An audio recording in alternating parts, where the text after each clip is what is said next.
حضرت بلال سے لوگوں نے کہا آپ نبی پاک سے متاثر کیسے ہوئے؟ تو جناب بلال کہنے لگے میں زیادہ لوگوں کو، مکے کے لوگوں کو جانتا ہی نہیں تھا، چونکہ میری ڈیوٹی تھی گھر میں کام کرنے کی، اور مجھے سخت سزا ملتی تھی امیہ بن خلف کی طرف سے، بلکہ تحقیق یہ ہے کہ یہ عبداللہ بن جدعان کے غلام تھے۔ امیہ بن خلف نے تو جب انہوں نے کلمہ پڑھا تو پھر خریدا۔ عبداللہ بن جدعان کہنے لگا میں فارغ نہیں، آپ لے لیں، آپ اس کو سزائیں دیں۔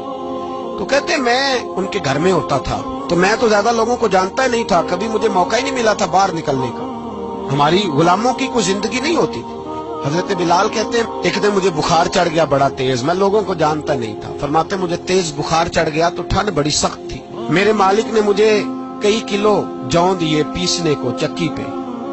کہتے میں بیمار تھا تو میں نے کچھ دوائی لی جو اس وقت موجود ہوتی تھی، میں نے اوپر لحاف لیا، دودھ پیا تو مجھے نیند آ گئی۔ جب میں سویا تو میرا مالک آ گیا، اس نے آ کر کے مجھے سوئے ہوئے دیکھا تو کھینچ کر کمبل اتارا، رضائی اتاری، لحاف اتارا، کہنے لگا اب تیری سزا یہ ہے کہ تو کھلے میدان میں بیٹھے گا، وہاں چکی پیسے گا، اور دوسری سزا یہ ہے کہ تجھے قمیض پہننے کی بھی اجازت نہیں۔ حضرت بلال کہتے ہیں تیز بخار، ٹھنڈ کا عالم، اور جب میں چکی پیس رہا تھا تو رو رہا تھا۔ سیدنا بلال حبشی رضی اللہ تعالیٰ عنہ فرماتے ہیں میرے دروازے کے قریب سے رسول پاک گزرے اور مجھے ہائے ہائے کرتے دیکھا تو دستک دی۔ میں نے کہا کون ہے؟ دروازہ کھلے آ جاؤ۔ محبوب اندر آئے تو پوچھنے لگے کیوں رو رہے ہو؟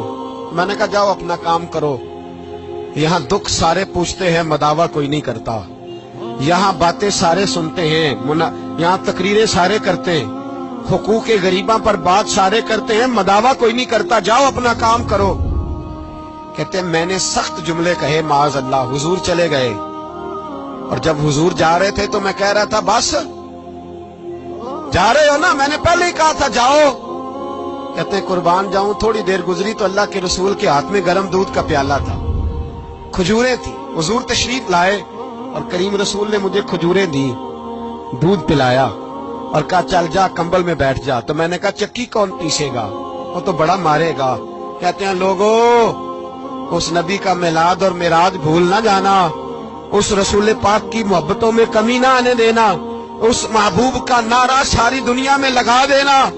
فرماتے ہیں میرے حبیب کے میں قربان جاؤں، مصطفیٰ کریم نے فرمایا تو بیٹھ رضائی میں اور آج تیرے حصے کی چکی میں پیسوں گا۔